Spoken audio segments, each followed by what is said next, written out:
Nous sommes dans la joie, dans la présence de Dieu. Amen. Amen. Est-ce que vous voulez aller plus loin? Amen. Amen. Plus loin avec Dieu, plus loin dans la présence de Dieu. Et pour que nous puissions commencer, nous allons prier. Parce que Dieu a quelque chose pour toi ce soir. Amen. Regarde ton frère, regarde ta soeur à côté de toi et dis-lui, Dieu a quelque chose pour toi ce soir. Dieu a quelque chose pour toi ce soir. Dieu a quelque chose pour vous ce soir.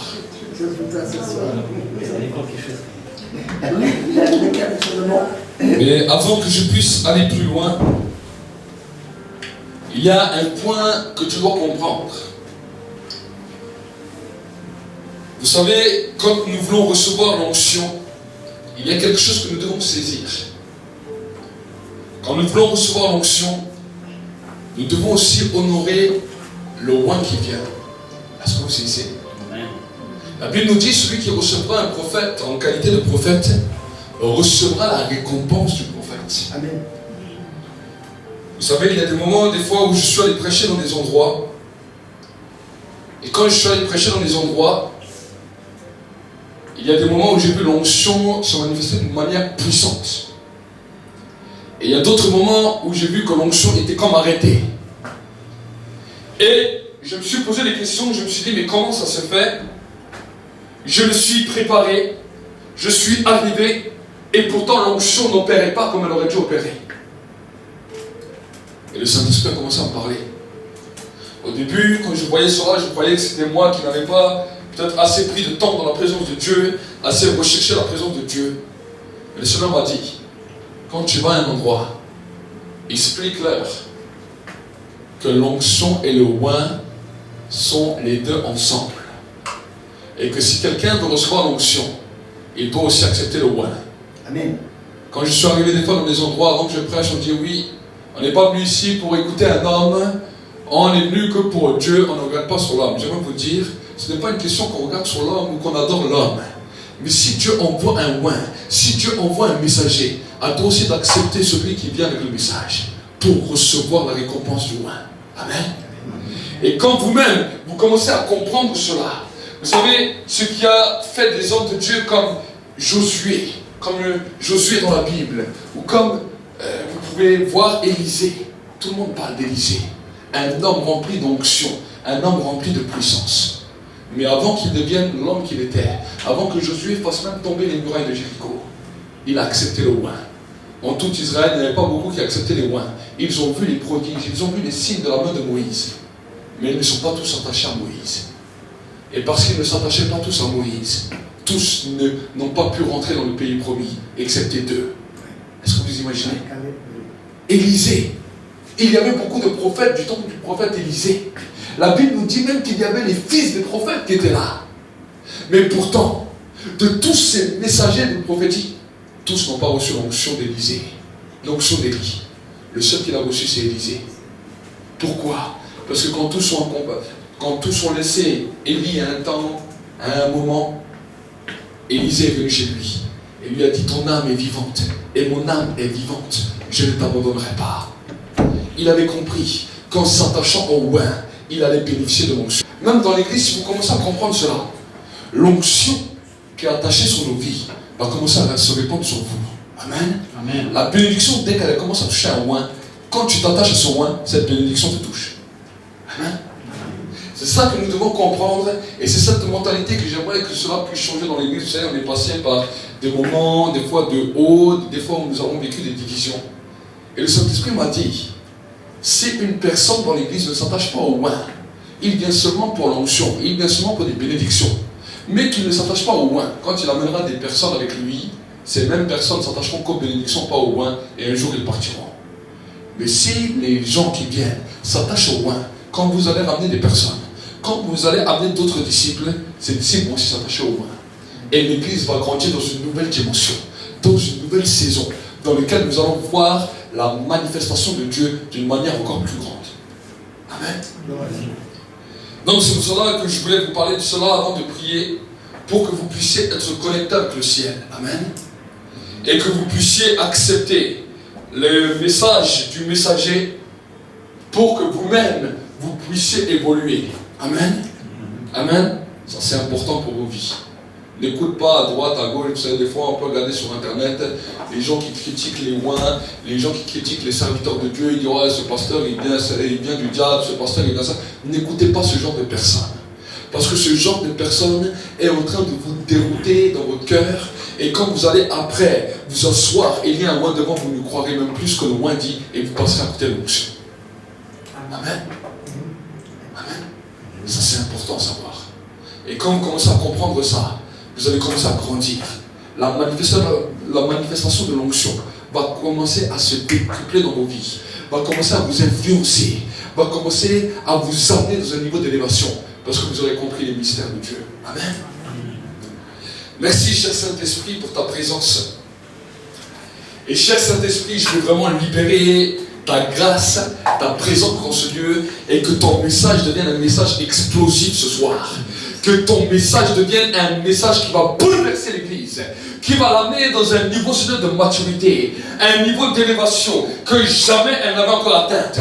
Que l'Église va commencer à entrer dans une nouvelle dimension, dans une nouvelle saison, dans la saison du miraculeux, dans la saison, Seigneur, du surnaturel, dans la saison, Seigneur, mon Dieu, mon roi, de l'expansion. Je déclare maintenant dans ce temps, dans ce lieu, un temps de changement, un temps de changement, que dans les cœurs, maintenant quelque chose change, que Seigneur, celui qui est venu malade, ressorte de ce lieu guéri, que celui qui est venu, Seigneur, accablé, qui est venu lié de chaînes, ressorte de ce lieu totalement libre, que la puissance maintenant, la puissance du Saint-Esprit agisse ce soir d'une manière encore surnaturelle et puissante. Nous te bénissons, Seigneur. Nous te rendons grâce. Dans le nom de Jésus-Christ. Amen.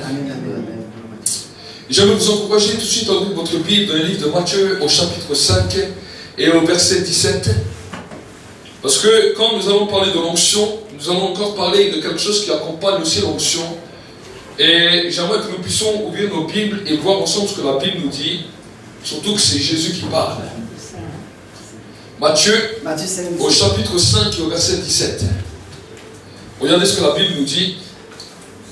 La Bible nous dit la chose suivante.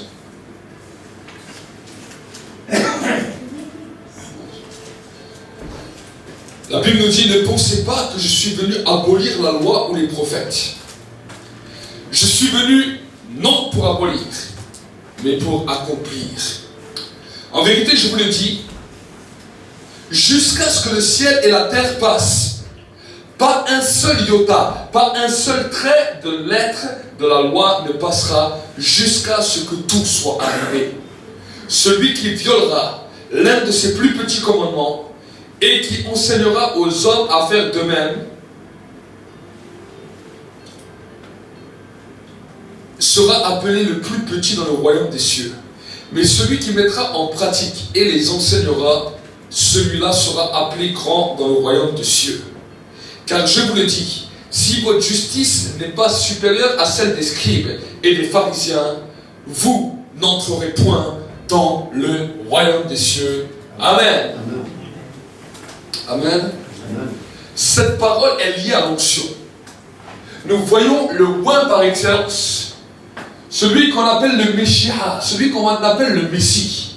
Celui qu'on appelle le oint par excellence, qui est venu apporter aux hommes une dimension de l'onction pour que les hommes puissent entrer dans un nouveau temps, dans une nouvelle saison. Voici ce qu'il dit.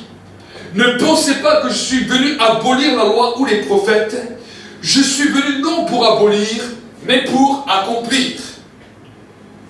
Aujourd'hui, nous sommes dans un temps où beaucoup d'églises sont en train de dire nous sommes sous la grâce, nous ne sommes plus sous la loi. Nous entendons des messages comme ça partout, comme si la loi, on pouvait la prendre, la jeter à la poubelle et dire on découpe la Bible, on découpe tout ce qui ne nous intéresse pas dans la Bible et on dit la loi, on n'en a plus besoin. Mais je n'écoute pas moi ce genre de discours, mais j'écoute ce que Jésus a dit lui-même. Jésus a dit, je ne suis pas venu pour abolir la loi, mais pour l'accomplir. Si nous sommes à l'image de Christ, et si nous marchons dans les sentiers de Christ, si lui a accompli la loi, qu'est-ce que nous devons faire? Nous devons aussi l'accomplir. Amen. Alors bien sûr qu'il y a des traits de la loi à cause du sacrifice de Jésus qui ont simplement changé. Comme les sacrifices, avant il y avait chaque péché, il y avait un sacrifice d'animaux dans lequel il fallait que le sang coule pour couvrir le péché. La Bible nous dit que le sang de Jésus a coulé à la place de tous les animaux. Amen. Et avant que Jésus vienne sur terre pour mourir sur la croix, il y avait des choses que la loi disait, dans lesquelles il y avait un peuple qui était pur et un peuple qui était impur. Et c'est pour cela que pour que nous puissions comprendre les choses qui sont pures et les choses impures, Dieu avait décidé qu'une certaine catégorie d'animaux entrait dans la caractéristique d'impur. Et c'est pour cela que dans l'Ancien Testament, il y avait certains animaux qu'on ne pouvait pas manger. Comme en l'occurrence le cochon ou certains autres animaux qui étaient mentionnés dans l'Ancien Testament.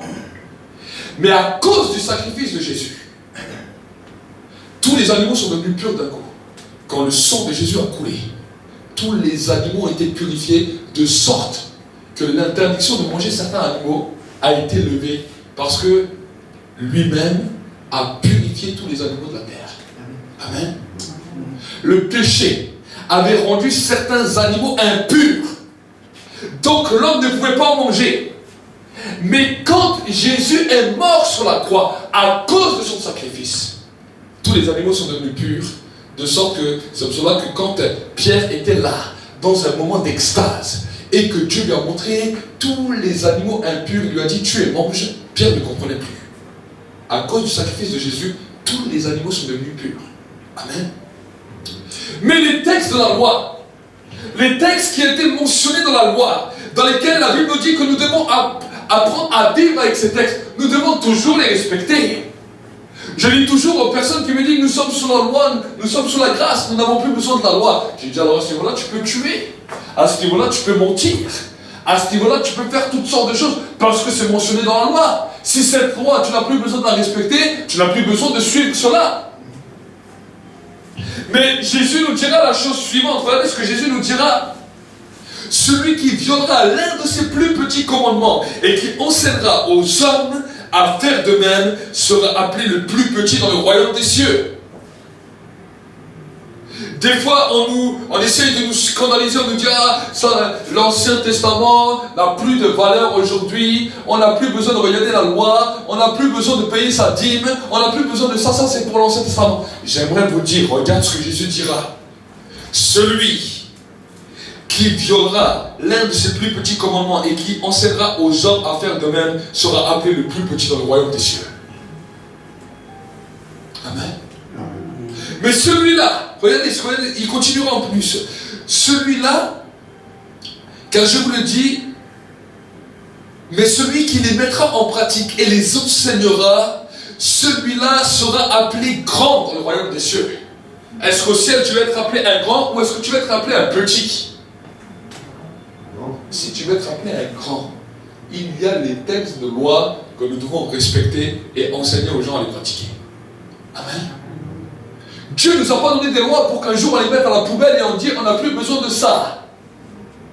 Mais si nous avons reçu le Saint-Esprit en nous, si nous avons reçu la dimension, la puissance du Saint-Esprit et l'onction sur nos vies, c'est pour une chose, pour que nous puissions accomplir les lois de Dieu. Voici ce que la Bible nous dit, voici ce que les prophètes ont dit, voici ce que les prophètes ont annoncé.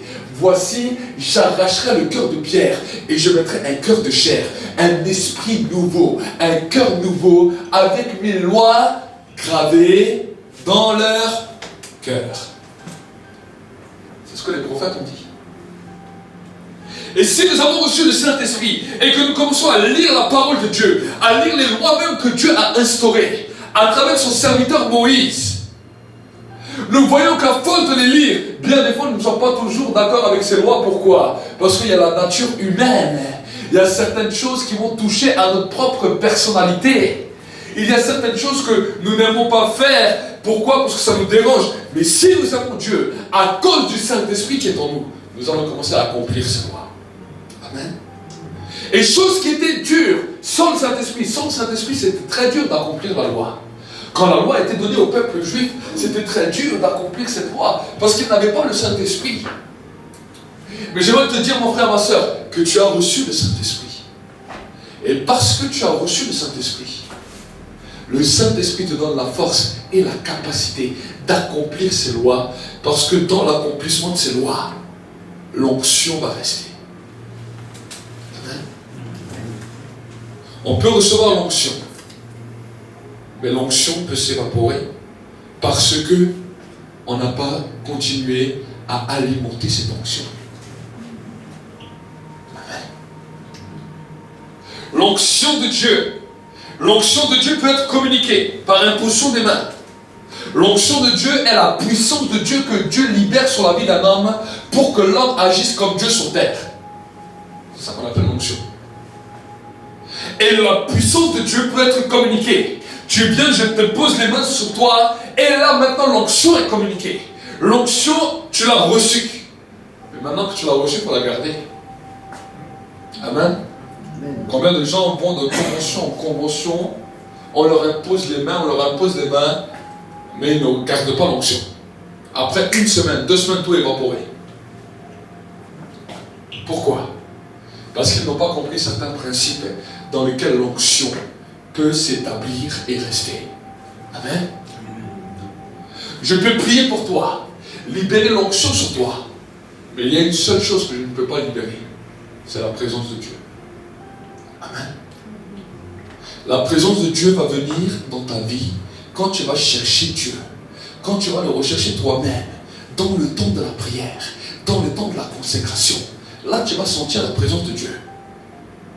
Souvent, des fois, les gens ont confondu l'onction et la présence de Dieu. Parce que l'onction est la manifestation de la présence de Dieu pour les personnes autour. Mais quand pour toi-même, quand tu vis ta vie personnelle, c'est la présence de Dieu que tu as besoin. Amen. Amen. La présence de Dieu va venir dans ta vie quand tu vas commencer à cultiver une vie de prière, une vie de recherche. Là, la présence de Dieu va se manifester dans ta vie. Mais pour que cette présence puisse se manifester à travers les autres, pour que tu puisses voir la manifestation de la puissance de Dieu, pour des guérisons, pour des miracles, pour des libérations, tu as besoin de ce qu'on appelle l'onction. Le manteau du oint. Amen.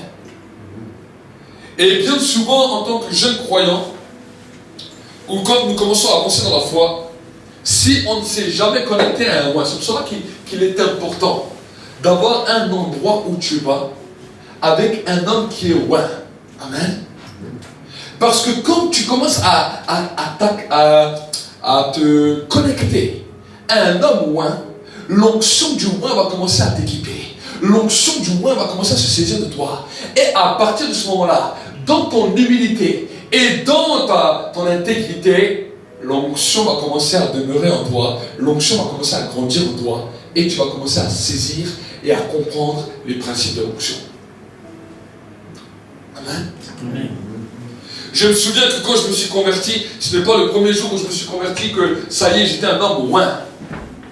Bien que j'avais été touché par le feu le jour de ma conversion, en 2004. Mais j'ai dû, après, à un moment donné, apprendre à me soumettre moi-même à un oint. À mon pasteur, à l'époque, je me suis soumis. Et mon premier ministère dans l'église, je portais la valise du pasteur là où il allait. C'était moi qui portais sa valise. Il avait une valise, je marchais après lui, je portais seulement sa valise là où il allait. Et quand après j'avais mon permis, j'ai devenu le chauffeur du pasteur. Mais j'ai commencé à m'attacher à mon pasteur. J'ai commencé à reconnaître le oint. Et à un moment donné, un jour, pourtant il avait prié plusieurs fois pour moi, mais un jour quand il a prié, l'onction m'a oint aussi. Et là je suis rentré, je suis devenu moi-même un oint. J'ai moi-même reçu des charismes, des dons directement qui ont été activés. Parce que j'ai su commencer à marcher avec un oint. Amen. Et là, l'évolution a été très rapide. J'ai commencé à évoluer très rapide. Mais j'ai compris que pour l'évolution, il fallait toujours se soumettre au oint. Amen. Ce sont des règles que moi-même j'ai appris.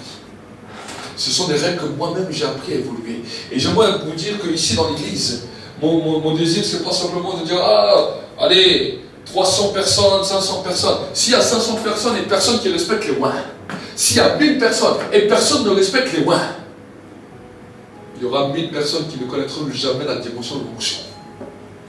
On peut avoir une très grande église, avoir même un oint devant vous, et dans l'église, il n'y a plus de oint.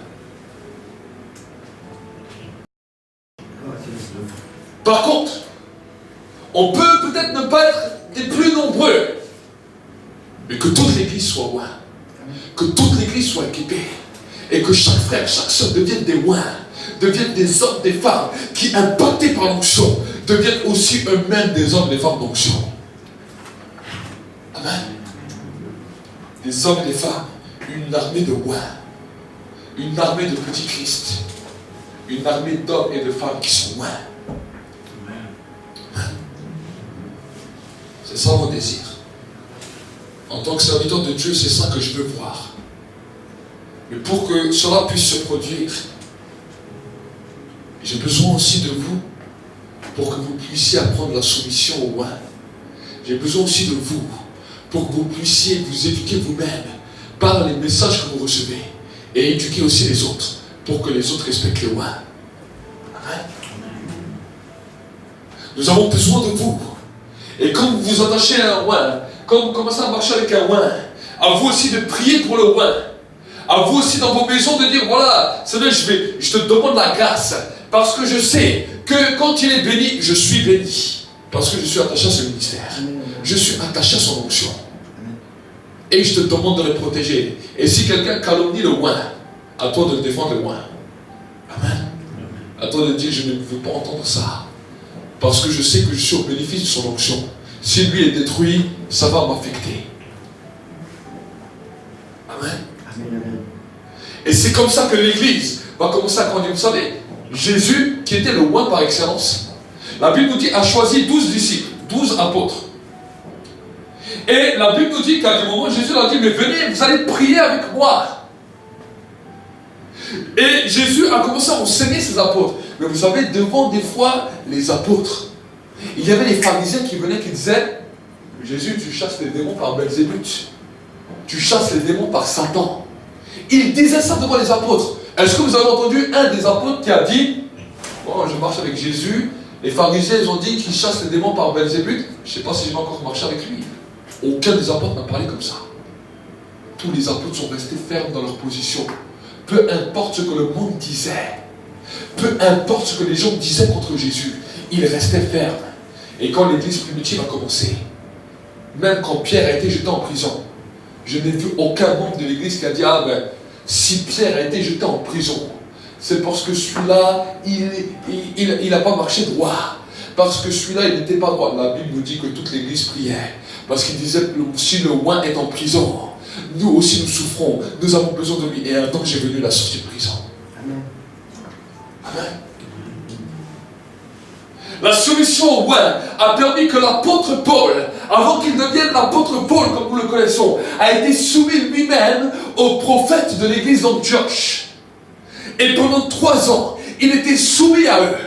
Il écoutait ce qu'ils disaient, jusqu'au moment où pendant un temps de jeûne, les prophètes étaient tous rassemblés. Et les prophètes ont dit, mettez-moi à part pour les Barnabas, pour le ministère auquel ils ont été appelés. Amen. L'onction commence à te qualifier. L'onction, quand tu vas commencer à dépendre de l'onction d'un oint, cette onction va commencer à te toucher. Cette onction va révéler en toi les dons qui sont là. Le oint va commencer à travailler sur ton caractère aussi. Et à partir de ce moment-là, la mission va commencer à se dessiner devant toi. Tu vas commencer à savoir à quoi tu as été appelé. À cause du oint. À cause des paroles que le oint va dire. Et là, tu vas commencer à devenir accompli. Parce que tu sauras comment te diriger et où aller. Amen. L'onction attire les gens dans la foule. Mais l'onction peut aussi, des fois, l'onction résistera. L'onction continuera à persister quand il y a aussi des fois des moments de solitude. Amen. C'est là où l'onction continuera à s'affûter. L'onction continuera à grandir. L'onction peut amener et entraîne souvent des personnes qui sont un peu fanatiques, qui veulent aller à fond avec Dieu sans avoir d'ordre, sans rien. Mais quand il se soumet au oint, le oint va en faire d'eux des disciples et va leur donner une discipline. Amen. Des fois, je peux sembler être dur. Ou des fois, je peux vous dire, voilà, il faut faire ça. Ou peut-être tu vas jeûner tant et tant. Ou tu vas lire ta Bible tous les jours pendant tant et tant. Avec des temps définis. Peut-être ça peut sembler dur. Mais c'est ça la formation du disciple. Les temps de l'onction dans l'église, c'est merveilleux. Mais pour que l'onction continue à impacter ta vie, tu as besoin aussi d'avoir de la discipline et de devenir un disciple, comme Jésus a fait avec ses disciples. Amen.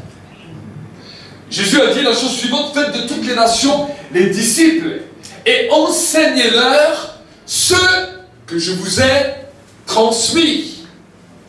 Amen. L'église est une école de formation de disciples dans laquelle non seulement il y a l'onction, mais il y a aussi de la discipline. Amen. Et la Bible nous dit que la première des disciplines pour amener une élévation, c'est la soumission. Amen. La soumission amène l'élévation. L'orgueil amène la chute. Il y a une histoire que j'ai entendue qui m'a touché. Il y avait un homme de Dieu, dimanche, vous vous souvenez, j'avais parlé de la pensée, de la parole, du cœur. Et c'était un message vraiment très fort. Et aujourd'hui, j'ai entendu une histoire. Il y avait un homme de Dieu en Amérique du Sud qui, une année, a dit, je vais faire un temps de jeûne, une retraite. Ça veut dire qu'il s'est mis à part pour Dieu dans la prière. Et il a dit, Seigneur, l'année qui vient, c'était à la fin d'année, il a dit, Seigneur, l'année qui vient, tu vas m'utiliser pour toucher le monde entier. Et il a pris ce temps de retraite, il a jeûné, il a prié. Et voici que la nouvelle année arrive. Il a attendu toute l'année pour voir comment Dieu allait l'utiliser pour les nations. Arrivé à la fin de l'année, il était frustré. Dieu n'avait rien fait pour lui ouvrir toutes les nations. Alors cet homme de Dieu s'est dit, mais j'ai peut-être vu trop grand. Je vais demander à Dieu que l'année prochaine, il m'utilise pour mon pays. Peut-être les nations, c'était trop. Et là, il a fait encore un temps de retraite et il s'est mis devant Dieu. Il a dit, Seigneur, cette année, utilise-moi pour mon pays. Change mon pays a besoin d'être changé et tout. L'année qui est venue, il a attendu toute l'année. Rien ne s'est produit. Alors il s'est dit, peut-être que j'ai vu trop grand. Je vais un petit peu encore diminuer. Il a refait un temps de retraite. Il a dit, Seigneur, pour l'année qui vient, je veux que tu m'utilises pour mon église. Je veux qu'il y ait un réveil dans mon église. Je veux que tu changes mon église. L'année est arrivée. Toute l'année, il a attendu. Rien ne se passait. Alors, il était encore plus frustré. Mais il a dit, mais, ok, peut-être j'ai vu encore trop grand. Alors, Seigneur, tu vas changer ma famille. C'est toute ma famille qui va être changée. Et il a prié, il a fait un temps de retraite. Et encore, il a dit, Seigneur, change toute ma famille. L'année prochaine, c'est toute ma famille qui sera changée. L'année est arrivée. Toute l'année s'est passée. Et rien ne s'est produit. Là, il était frustré. Et là, il est rentré encore dans un temps de retraite. Il a dit, Seigneur, peut-être que j'ai vu encore trop grand. Il a dit, Seigneur, maintenant je fais un temps de retraite pour que tu changes mon cœur. Pour que tu changes mon cœur. Et que tu me changes. Et là, alors que Dieu ne lui avait rien dit jusqu'à là, Dieu lui parle. Et lui dit, c'était ce que j'attendais. C'était la prière que j'attendais. Parce que tu es entré dans ce temps de prière où tu as demandé de changer mon cœur. Non seulement, je vais t'utiliser pour changer les nations, changer le pays, changer la famille. Parce que tu as fait la bonne prière. Amen, amen, amen, amen. Et c'est quelque chose que nous avons tous des grands projets, nous voulons tous beaucoup de choses. Mais combien de fois venons-nous devant Dieu et dit, Seigneur, change mon cœur. Change mon cœur. Change mon cœur. Dieu ne s'intéresse pas à toutes les grandes choses que nous voulons. Dieu s'intéresse à une chose, au cœur. Jésus a dit, je suis à la porte des cœurs et je frappe. Souvent on prend ce verset pour les non-convertis, pour les gens qui ne connaissent pas Dieu. Ce verset n'est pas pour les non-convertis, parce qu'ils ne savent même pas c'est quoi. Ce verset s'adresse aux croyants. Je suis à la porte des cœurs et je frappe. Si quelqu'un entend ma voix, ouvre la porte, j'entrerai chez lui et je souperai avec lui et lui avec moi et je ferai ma demeure chez lui. Amen. Dieu veut faire la demeure chez toi. Et si ton cœur commence à changer, si ton cœur commence à être transformé, toutes les autres choses viendront. Amen. Mais si tu cherches les autres avant ton cœur, tu seras toujours une personne frustrée. Tu seras toujours une personne découragée. Tu seras toujours une personne qui, à l'intérieur de toi, il te manquera quelque chose. Et c'est la clé. Amen. Et la Bible nous dit que quand Jésus vient faire la demeure chez nous, voici la parole que les prophètes ont dit. Je mettrai mes lois et je les graverai sur leur cœur. Amen. Je graverai mes lois sur leur cœur. Le diable a essayé de mentir à l'église en disant que la loi n'avait plus d'importance. Pourquoi il a fait ce mensonge à travers l'église? Parce qu'il savait que si l'église ouvrait leur cœur à Dieu et que si l'église marchait dans les lois de Dieu, si l'église commençait à reprendre les lois de Dieu, ils allaient bouleverser le monde. Amen. Gloire à Dieu. Amen. Les lois peuvent être semblées dures, mais je n'ai jamais vu un pays sans loi. La première des choses qu'un pays fait, quand il s'établit, quand il y a un gouverneur, il établit des lois. Le monde a saisi, a donné ses propres lois parce que l'Église a laissé ses lois de côté. L'Église a dit, nous n'avons plus besoin de loi, on est sous la grâce. On entend ces discours à longueur de temps. À cause de cela, le diable a dit, ok, si l'Église n'a plus de loi, moi je vais créer mes lois. Et l'Église sera esclave de ces lois parce qu'il n'a plus de loi. Amen. Je l'ai dit dimanche, la manifestation du réveil de Dieu n'a rien à voir avec notre propre système de pensée, avec notre propre raisonnement de confort. Oh Seigneur, je veux le réveil, mais je veux que tout reste toujours pareil. Dieu change, Dieu pareil, pour dire voilà maintenant ma pensée. Et la première des choses qu'il a donné à Moïse, il a dit je vais te donner une loi pour que ce peuple sache m'apprendre, apprenne à m'honorer et apprenne à me respecter. Les lois de Dieu sont là pour apprendre à le respecter et savoir qui il est. Amen. Amen. Amen, amen, amen. En tant que père dans ma maison, il y a des lois aussi. Amen. En tant que chef de foyer, je suis obligé d'instaurer des lois dans mon propre foyer pour qu'il y ait des choses qui tournent. Amen. En tant que mère, en tant que chef même d'entreprise, même un chef d'entreprise est obligé de mettre des lois.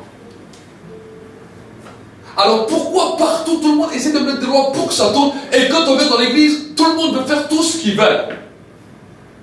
Je ne comprends pas.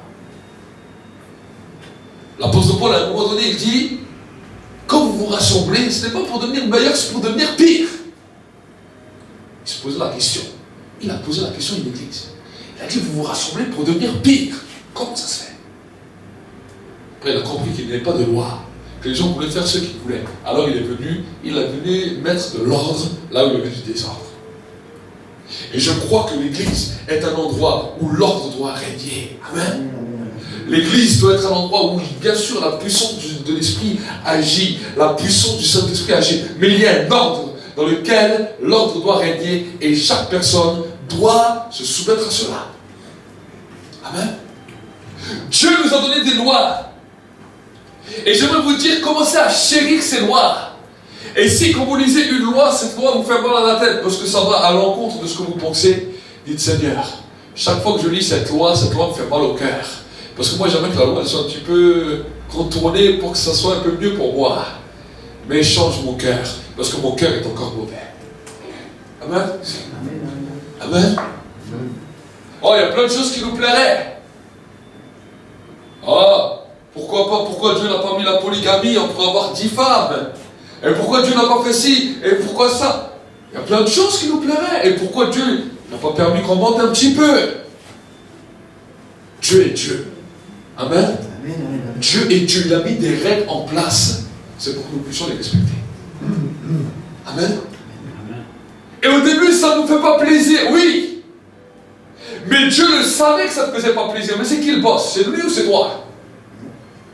C'est lui le chef. Amen. Donc si c'est lui qui a décidé, quand tu vas dans une entreprise, si un chef décide quelque chose, il te dit quoi? Il dit, si vous n'êtes pas content, monsieur, là il dit la porte. Il ne t'oblige pas, il te dit, tu veux venir dans mon bateau, c'est bien. Mais dans mon bateau, il y a des règles. Amen. Avec Dieu, c'est pareil. Si quelqu'un, cela ne lui plaît pas, c'est là où Dieu est rempli, Dieu a une grande liberté et Dieu est Dieu. Parce que celui que ça ne lui plaît pas, il ne lui oblige pas. Il lui dit, tu n'obliges pas, par contre tu passeras peut-être à côté de l'éternité, à côté du paradis. Mais ça c'est ta décision. Si tu ne veux pas rester avec moi à cause peut-être d'une loi, ou peut-être à cause de ça, qu'est-ce que je peux faire pour toi? Regardez ce qu'il continuera à dire Jésus. Car je vous le dis dans le verset 20, si votre justice n'est pas supérieure à celle des scribes et des pharisiens, vous n'entrerez pas dans le royaume des cieux. Il parle à ses disciples. Ça veut dire quoi ça? Ça veut dire que si vous n'acceptez pas les choses que Dieu lui-même instaure, le royaume des cieux peut être fermé. C'est terrible. Il n'a jamais caché son précepte. C'est nous aujourd'hui qu'on essaie de diluer l'évangile. Parce que dire, mais si les gens ils entendent comme ça, ils n'accepteront pas. Dieu est Dieu. Si vous présentez Dieu tel qu'il est vraiment, c'est Dieu lui-même qui va toucher les gens. Mais si vous diluez l'évangile en disant, ah, mais non, Dieu l'accepte tout, Dieu fait ci, Dieu fait ça, à un moment donné, les gens vont commencer à se moquer de Dieu. Et quand on se moque de Dieu, il y a un jugement qui tombe. On ne peut pas se moquer de Dieu. La Bible nous dit ce qu'un homme sait, il le récolte. Amen. Souvent, quand les hommes essaient de se moquer de Dieu, ils disent il faut arrêter. Il dit sinon mon Dieu va te traumatiser. Amen. On ne se moque pas de Dieu. Ce qu'un homme sème, il le récolte. Et j'aimerais que nous-mêmes, en tant qu'Église, nous puissions nous-mêmes aussi le savoir. Parce que des fois, on nous a tellement dilué le message de l'Évangile que nous-mêmes, on a cru qu'on pouvait faire ce qu'on voulait et que Dieu mettait son accord. Dieu ne met pas son accord sur tout, mais Dieu met son accord quand tu marches dans sa volonté. Amen. Vous voulez voir la gloire de Dieu, vous voulez voir la main de Dieu. Alors il y a des choses à respecter. Amen. L'onction, c'est Dieu qui va se manifester. Mais on ne peut pas dire qu'on va mélanger l'onction, le péché et toutes les choses. Parce qu'au bout d'un moment, il y a quelque chose qui va être tranché. Amen. Amen. Amen, amen, amen. La parole et l'onction sont quelque chose de magnifique. Mais si tu enlèves juste la parole et tu veux garder l'onction, ça ne marche pas. Si tu veux enlever l'onction, la présence de Dieu, et tu gardes juste la lettre, la Bible nous dit la lettre tue, mais l'esprit fait vivre. Amen.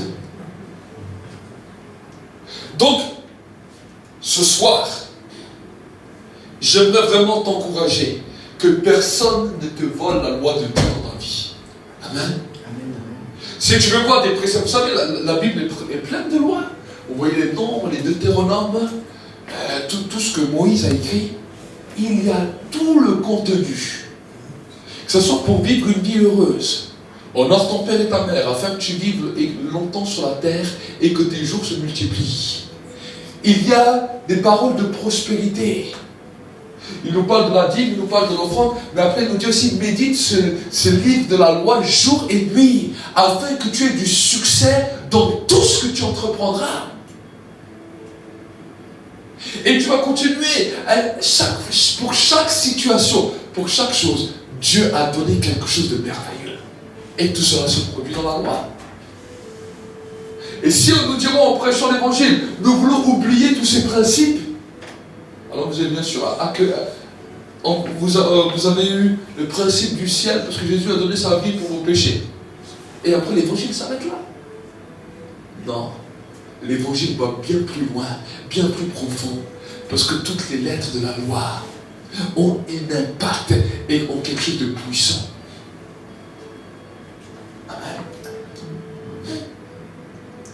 Des fois, j'ai lu certaines choses de la loi. J'ai vu même pourquoi certaines personnes, des fois, sont tombées stériles. Parce qu'il y a certaines recommandations que Dieu a données. Il a dit, si tu fais ça, bam, une stérilité tombe sur toi.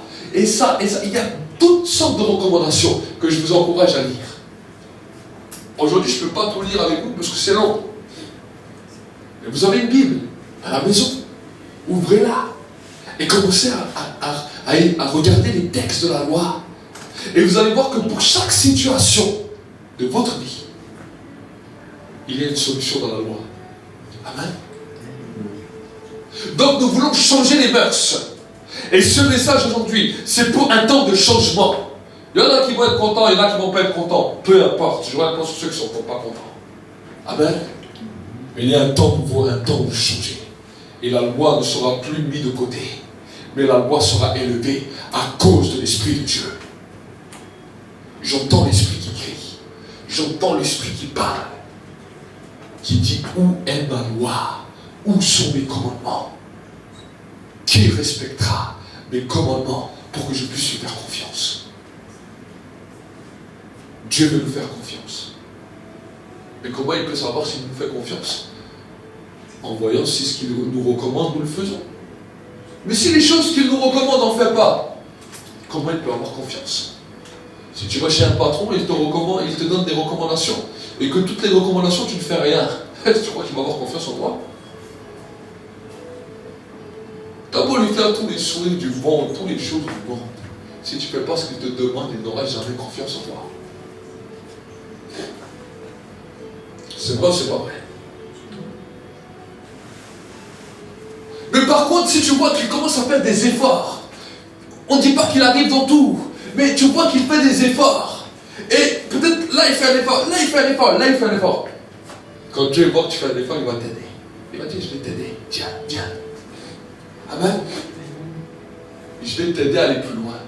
Parce que tu essayes de me respecter. Amen. La loi n'est pas mauvaise. La loi au contraire est bonne. Amen. Nous avons besoin de la présence de Dieu. Cherchez la présence de Dieu. Et quand vous appelez la présence de Dieu, du Saint-Esprit, apprends-moi à respecter la loi. Apprends-moi à être agréable. Apprends-moi à aimer ta loi. Parce que chaque fois que tu vas commencer à aimer la loi de Dieu, c'est la crainte de l'Éternel qui commence à s'initier dans ta vie. Tu vas haïr le mal. Haïr le mal, c'est haïr les choses que Dieu haït. Aimer le bien, c'est aimer les choses que Dieu aime. Amen. Et là, tu vas devenir connecté à Dieu. Connecté à Dieu. Et tu vas commencer à évoluer, à marcher dans un nouveau style de vie. Qui ne sera pas dirigé par la loi des hommes, mais par la loi divine. La Bible est la loi divine, est notre livre par excellence, dans lequel nous suivons ce que Dieu nous demande de suivre. Amen. Amen. Et si celui qui te dit, ah, mais la loi, Jésus l'a annulée, voyez ce que la Bible nous dit. Ne pensez pas que je suis venu pour abolir la loi ou les prophètes. Je ne suis pas venu non pour abolir, mais pour accomplir. Regardez ce qu'il continue à nous dire. En vérité, je vous le dis, jusqu'à ce que le ciel et la terre passent, pas un seul iota, pas un seul trait de la lettre de la loi ne passera jusqu'à ce que tout soit arrivé. Est-ce que vous avez vu que le ciel et la terre a disparu? Le ciel et la terre est toujours là. Jésus a dit, jusqu'à ce que vous voyez que le ciel et la terre disparaîtront. Pas un seul iota, pas un seul trait de la loi ne disparaîtra. Amen. Ça peut retourner peut-être le cerveau de plusieurs, parce qu'on a été lobotisés. Dans le milieu évangélique, on nous a lobotisés. On nous a dit la loi c'est fini, c'est la grâce, c'est la grâce. On nous a baratiné qu'avec ça.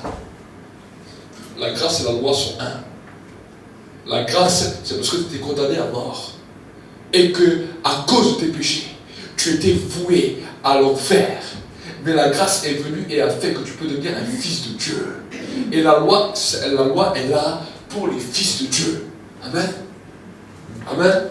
Amen. La loi est là pour les fils et les filles de Dieu. Tu rentres dans un nouveau royaume. Chaque fois que tu rentres dans un nouveau royaume, il y a de nouvelles lois. Quand tu es en France, il y a des lois. Quand tu vas en Allemagne, il y a des lois. Quand tu vas dans un autre pays, il y a d'autres lois. Dès que tu rentres dans un autre département, il y a d'autres lois. Et tu dois te soumettre à ces lois. Donc quand tu entres dans la dimension de l'enfant de Dieu, maintenant il y a des lois. Et ces lois, c'est celles que Dieu a données à Moïse. Et ces lois sont pour toi et moi. Amen. Donc voilà la dimension de la grâce. Et maintenant, quand tu commences à aimer Dieu, à respecter ses lois, le Saint-Esprit continue à t'activer. Et à ce moment-là, tu commences à grandir. Amen. Amen. Nous ne sommes pas là simplement pour dire on vit que quelques expériences avec le Saint-Esprit. On vit que quelques expériences, ça me fait du bien, les poils s'irrissent, on peut pleurer, on peut être touché. Ça c'est bien. Mais si tout le reste tu oublies, tu ne seras jamais un disciple. Amen. Mais si tu commences à devenir un disciple, et que la rigueur du disciple s'installe dans ta vie. Quand on parle de disciple, on parle de discipline. Amen. On ne peut pas parler de disciple sans discipline. Avec un disciple, il y a toujours une discipline. Et quand nous commençons à mettre cette discipline en marche, alors à ce moment-là, tu vas voir que Dieu va continuer. Et que Dieu va continuer à te bénir. Amen. Amen. Donc vraiment, c'est pour cela que j'ai fait ce message.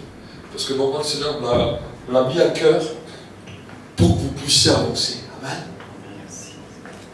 Et si peut-être il y a des raisonnements dans ton cœur, dans lesquels des fois peut-être tu négligeais cette loi, ou des fois tu n'as pas observé cette loi comme tu aurais dû la respecter. Ou peut-être des fois tu as négligé les oins et tu as dit ouais, je peux l'onction mais sans les oins. Alors j'aimerais t'encourager maintenant, dans un temps, ici, dans l'église, ou ceux qui vont regarder aussi cette vidéo, de pouvoir prier pour un instant. De pouvoir simplement demander à Dieu pardon pour les brèches que vous avez faites dans vos vies. Pour les brèches que vous avez ouvertes dans vos vies. Pourquoi? Parce que quand on ouvre des brèches, il y a quelqu'un qui vient s'installer, et lui, il vient tout détruire. Il vient pour égorger, il vient pour détruire, il vient pour ruiner, il vient pour mettre au plus bas. Celui-là, on l'appelle le diable. Le diable et ses démons viennent pour tout détruire. Et des fois, il y a des choses qu'on peut passer à côté seulement si on respecte les choses que Dieu nous dit. Si on respecte les choses que Dieu nous dit, il n'y a pas de problème. Lui, il nous protège. Mais si nous, des fois, nous ne respectons pas, c'est nous-mêmes qu'on se met à nos risques et périls. Et après encore, des fois, on peut dire, ah, mais c'est pourquoi Dieu n'est pas intervenu? Pourquoi je vis ça? Des fois, c'est à cause simplement de nous-mêmes, à cause de nos cœurs, à cause de nos raisonnements. Alors, humilions-nous pendant un instant et demandons à Dieu pardon. Humilions-nous pendant un instant. Si nous nous sommes détournés, si des fois nous sommes refroidis, si des fois nous n'avons pas agi comme nous aurions dû, humilions-nous pendant un instant. Prie Dieu. Là où tu es à ta place, prie Dieu. Parle-lui. Parle à Dieu. Parle à ton Dieu.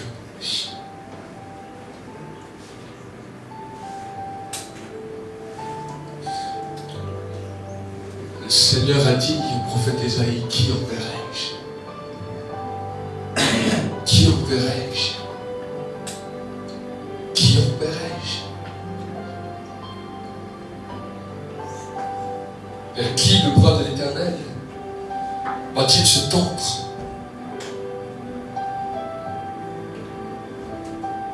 Qui entrera dans le lieu très saint? Il nous dit celui qui a le cœur pur, celui qui a les mains lavées, qui n'a pas de vanité et qui sait aimer. Dieu cherche un peuple. Dieu cherche un peuple. Dieu cherche des hommes, Dieu cherche des femmes. Il est vrai qu'il y a tellement d'hommes, de femmes qui meurent autour de nous, mais si nous-mêmes nous ne sommes pas prêts, qu'allons-nous leur donner? Qu'allons-nous leur donner? Et si nous connaissons les principes de Dieu, si nous marchons selon ces principes, alors ces disciples suivront votre exemple. Vous serez des modèles pour eux. Vous serez des modèles et ils suivront. Ils suivront.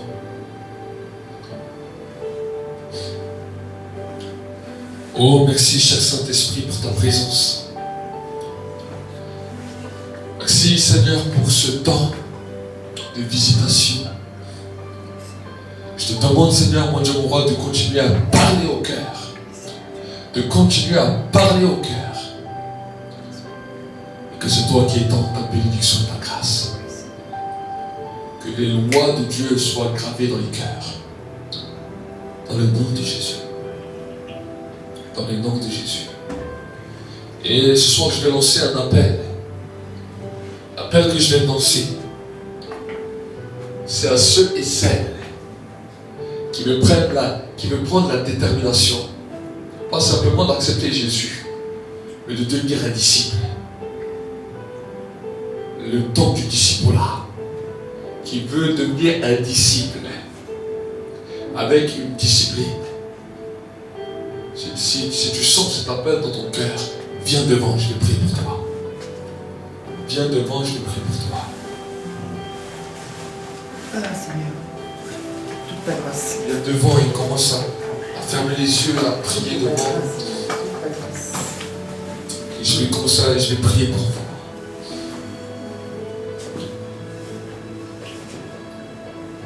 Dis avec moi ce soir, Seigneur, je veux faire ce vœu. Je veux vivre une vie de changement. Et je veux devenir un disciple. Pas à moitié, mais je veux devenir un disciple entier. Je veux avancer dans une nouvelle manière de vivre. Et je te demande de changer mon cœur. Je te demande de changer ma vie. Et de m'amener dans un nouveau temps. Dans une nouvelle saison. Et que je puisse comprendre le mystère qui est attaché à l'onction et au oin. Je te demande pardon, Seigneur. Toutes les fois où je n'ai pas agi comme tu voulais. Toutes les fois où j'ai méprisé, critiqué tes oins que tu avais envoyés. Aujourd'hui, je veux que cela change. Et je veux voir les choses d'une nouvelle manière.